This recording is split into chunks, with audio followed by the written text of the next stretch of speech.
सारा देश में 7टी पर्यायर निर्वाचन हम और ता भर ओडिशा रे विधानसभा और लोकसभा 4टी पर्यायर निर्वाचन हम।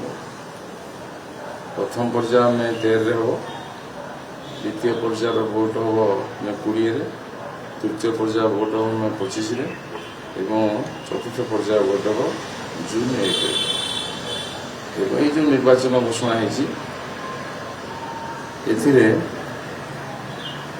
घोषणा कर निर्वाचन को जीवु एवं सब विवाद अच्छे इलेक्शन विवाद अच्छे।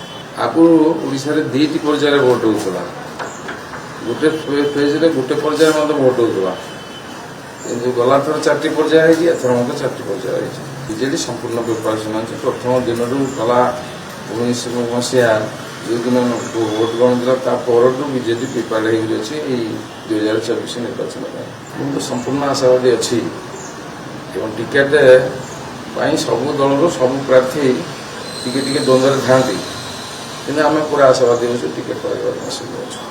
4टी पर्याय जो निर्वाचन होजेडी भल रेजल्ट कर पर्याय सहित कि संपूर्ण ना बीजेडी प्रिपेयर अच्छी एवं बीजेडी भल रेजल्ट कर।